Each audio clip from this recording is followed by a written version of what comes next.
sir. Hello, Santoshni. Sir, Prime Minister of Bangladesh, Sheikh Hasina, flew the country. What do you think are the reasons that made her take that step? I think, Santoshni, it's a very important cautionary tale, both from political point of view and economic point of view. Take politics first. Even if democracy is flawed, there are four conditions. If they are fulfilled, we can say there's a functioning democracy. What are those? Political competition. Bangladesh does not have political competition, partly because of the ruling party's autocratic tendencies, preventing opposition to be able to compete, partly because of the opposition's cussedness, refusing to even contest, so that the country is taken to the brink. There's no political competition. The last election, for instance, Sheikh Hasina and her party Awami League won without really an opposition. Only a few independents and minor parties contested. The second, political freedoms. In order to compete, there must be freedoms. In Bangladesh, it's widely believed that political freedoms are suppressed, particularly in the context of electoral competition. Other freedoms may be existing, but electoral competition, the freedom of speech, the ability to campaign, to make your point of view heard, they no longer exist or no longer existed. The third is, in a democracy, winners do not punish losers only because they lost an election.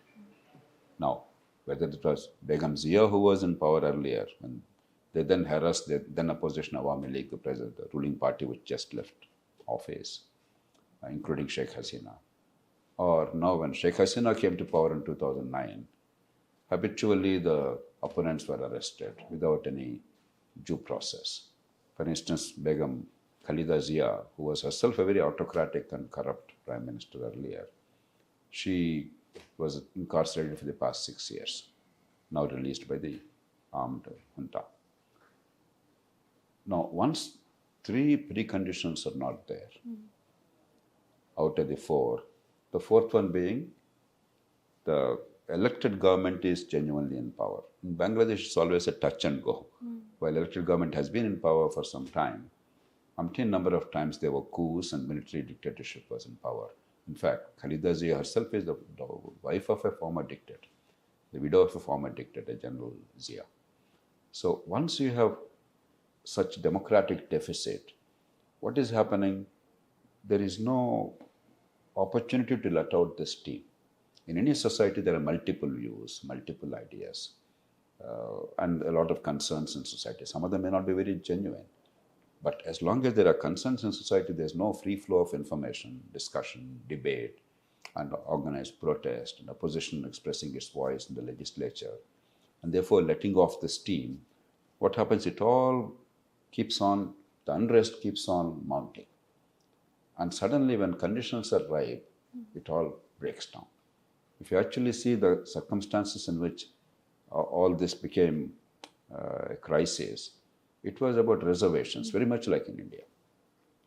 Now, that issue actually was being resolved. Earlier itself, way back in 2018, Sheikh Hasina's government removed reservations for these so-called freedom fighters for all the top jobs in government. Only for the low-end jobs, reservations still existed. And courts gave all kinds of orders, very much like in India, sometimes this way, sometimes that way. Finally, the Supreme Court said the reservations are limited to only 8% or whatever. So that's not the issue any longer. But once there is an opportunity to express public unrest in a legitimate way without too much of a repercussion, in a situation like in Bangladesh, it will not stop at that. It will continue to mount. The second is economic. Now, Bangladesh actually has done very well in the last 15 years. If you take by any measure, if you remember when Bangladesh was formed in 1971, after that great liberation movement and India's intervention, on December 17th, ultimately the Pakistani army surrendered to Indian army. And by end of 71, Sheikh Mujibur Rahman was installed in power. Now, at that time, Bangladesh had higher population than Pakistan. The whole problem of the then Pakistan was despite higher population and greater representation in the Pakistan National Assembly, and despite Sheikh Mujibur Rahman and his party winning a majority in the combined Pakistan, they were not allowed to exercise power because West Pakistan, at the time, today's Pakistan, as it was known at the time, they felt it was their right to govern no matter who had a majority. But the important thing is at that time, Bangladesh had greater population than present-day Pakistan. Today, Bangladesh has 17 crores population. Present-day Pakistan has more than 23 crores population. So population control in an Islamic country. Then economic growth rates were very impressive in the last 10, 15 years. They reached 8, 9, 10% growth rates. So much so they exceeded India in per capita GDP. And the garment industry is doing very well. They reached a record of $47 billion export. India is about 8, 9 times bigger than Bangladesh. All cotton is produced in our country. All capital is actually from here. And yet, our exports are less than $42 billion. So Bangladesh has done very well. Its foreign debt, unlike Pakistan or Sri Lanka, is actually quite manageable, only about 31-32% of the GDP. Its total debt is only 31-32% of GDP, about $124 billion in dollar terms. About foreign debt is about $100 billion. But relative to their exports, debt servicing is very comfortable. There's no serious problem. So they manage the economy very well. But what happens is, and this is a challenge for countries like India also, even if you do economically well, the expectations of government jobs, the expectation that the white-collar jobs are available in public sector or private sector in the large numbers, they cannot be fulfilled easily. There cannot be jobs without wealth creation. Now, Bangladesh, Pakistan, India, Sri Lanka, we all belong to the same cultural fabric. So we all have similar approach because we were all governed by the British earlier. Therefore, the notion of a respectable job is a government job without producing anything of great value, really. Now, it's not possible. As we have seen in India, for instance, only 3% of the total jobs are held by the government or given by the government. 97% are in the market. You produce garments, you produce education, you produce healthcare, you produce very goods and services, and on the other side is job creation. Unfortunately, in the subcontinent at large, we are not able to create as many jobs as the people expect overnight. And it's not easy. It will take a long time. And people are no longer willing to be patient about having a better life. And with social media, with 24-hour communication, with internet, with the 24-hour television, now they know what is happening to the other part of the world. In your own country, the better off people. And the rest of the world. So they want all these things immediately. So unless you continuously engage the people, unless you make them understand what is the process and give them a realistic hope that you actually will get jobs eventually, but not because of government, but because of the economic growth and production, and therefore you must acquire the skills, and then there must be investment, there must be growth, and therefore jobs. The short-term offer, the whole reservation issue in Bangladesh, why? When you're not able to really fulfill the aspirations of the people in terms of white-collar jobs, then you try to give an illusion that government jobs are the answer. Then you try to give a further illusion to certain segments of the population that I'm reserving to you X number of jobs or X proportion of jobs. And there is a mistaken belief that you will take care of the jobs. That's what's happening now in many parts of India. National parties are offering all kinds of, jobs being filled in government when there are no vacancies and there's no possibility. Even if you can fill up some, it's only by one time. What happens next year, 10 years later, 20 years later? In states, Telangana, Andhra Pradesh, you have seen how job calendar and then mega DSC, they are election winners, unfortunately. And eventually, the myth will be exploding. Eventually, the youngsters who are competing for these jobs realize for 100 jobs, a lakh of people are competing. 99,900 will not get the jobs because it's not possible. And unless the economy grows, there's no way. And there's going to be a danger, a day of reckoning. I think states like Telangana, Andhra Pradesh must learn from that experience.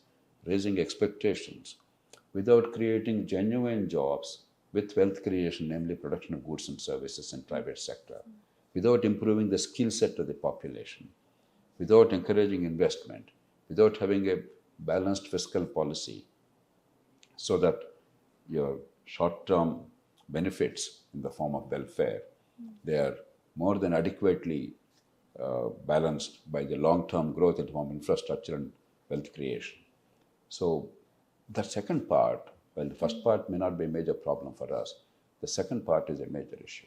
The economic challenges of an emerging economy, and people's aspirations outstrip or expectations outstrip your accomplishments as a country, because no country can grow as fast as you want them to be.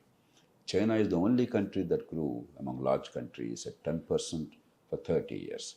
But China was an autocratic country. China did everything rationally, even if the people, for the time being, had to pay a price.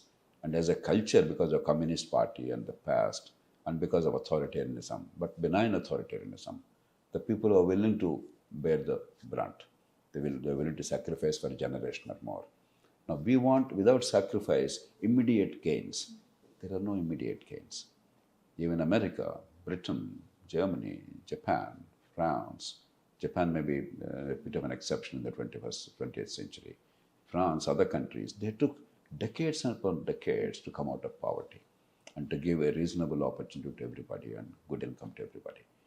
And given our conditions of failure of rule of law, functioning anarchy everywhere, democratic deficit, and the government's excessive control over the economy, poor infrastructure, we have to really clean up all this and then accelerate the process, rather than giving false hope to people that within 1 year, 2 years, there's going to be El Dorado, a heaven. So Bangladesh, for us as a country, is very important. We have friendly relationships. We must genuinely hope that Bangladesh will come out of this and the chaos will end and there'll be some order and genuine democracy and political competition will be brought back without violence and without retribution, without vindictive politics.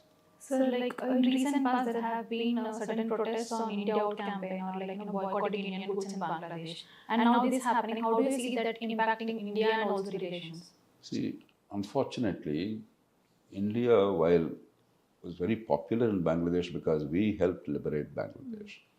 We trained Mukti Bahini, the freedom fighters in Bangladesh, when they were fighting for separate statehood.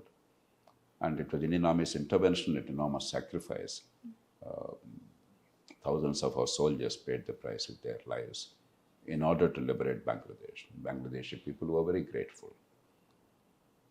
But in 1975, Sheikh Mujibur Rahman, actually around 15th of August that year, Independence Day, Sheikh Mujibur Rahman and his whole family, except Sheikh Hasina, the Prime Minister who now was deposed yesterday, everybody was assassinated in a brutal military coup. After that, in order to justify their own military regime, justify the killing of the father of the nation, Mujibur Rahman was the man who created Bangladesh, they veered towards the Islamist way. So they deliberately encourage an extremist culture in the country. Though they don't constitute a majority, probably 10, 15%, 18% or 20% of the population do have extremely orthodox beliefs, taking advantage of that they Islamize the country. So Islamist beliefs, militant approach was there. And the party of the Khalida Zia, the leader who was released yesterday from jail, Bangladesh National Party, BNP, whenever they are in power, they're in alliance with these Islamist extremist elements. And their bogey is India. Because India and Bangladesh are about 3,400 kilometers of land border. And while there are two separate nations, economically and culturally, we are indistinguishable. And unlike Pakistan, Bangladeshi culture is Bengali language, and their dress and other patterns are like very Indian. They are not different from others. But deliberately efforts are being made to separate them, to focus on the identity, though it's not very successful. But in a society, when 10% people are enough to create a problem. And two, that is compounded by the global extraterritorial terrorism. In the last 30, 40 years, India paid a heavy price, America paid a heavy price, many other countries paid a heavy price with the jihadi cults. So jihadi cults took advantage of the situation to further propel that whole thing. So India became the bogey. And always, when there is a big neighbor, geographically big, in terms of population, very big, in terms of economy, very big, much more diverse. It's a very delicate relationship. No, just before Sheikh Hasina became prime minister, before the election 2007 or 2008, actually, some international agencies persuaded me to visit Bangladesh. There was a crisis. Now in Bangladesh, every election is a crisis. So there was a crisis, and they wanted the benefit of whatever we have learned in our country.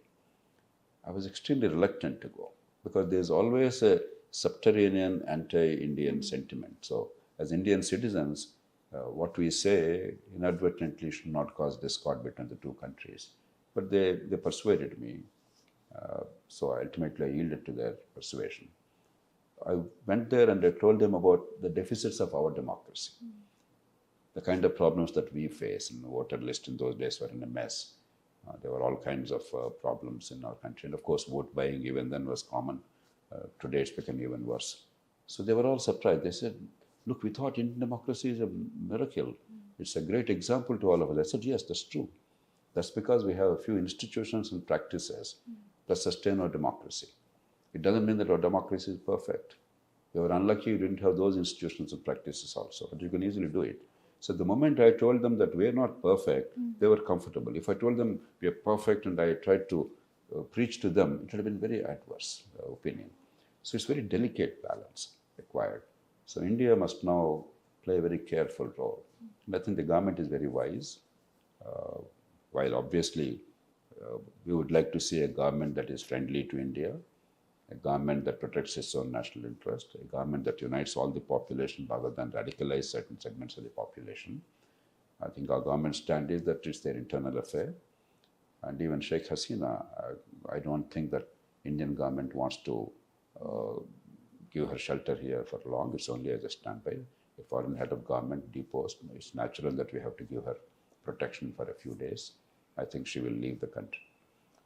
So for India, in terms of foreign policy, it's a very delicate thing. In terms of even domestic policy, because if there is extraterritorial terrorism exported from Bangladesh, it will not be in the interest of India, whether Northeast or West Bengal or the rest of India.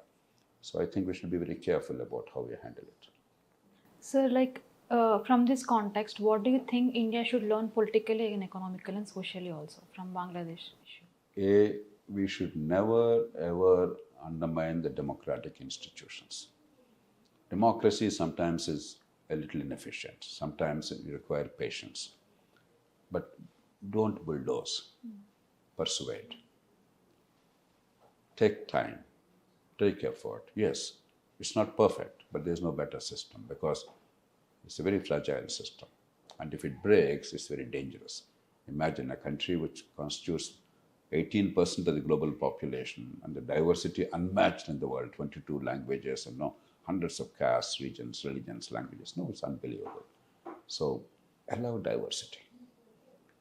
Don't make it centered around a single individual or a single party, and allow freedoms and allow the institutions which we have developed over the past 77 years, nurtured them very beautifully. Allow them to have credibility, to have the strength, and allow multiple voices to be aired. That is a safer thing. B, all parties must learn that the short-term populism is a very dangerous thing. Today, I offer all kinds of government jobs, pretend it's a solution. But there is going to be a day of reckoning. When that happens, when people are angry, the whole system will tumble down.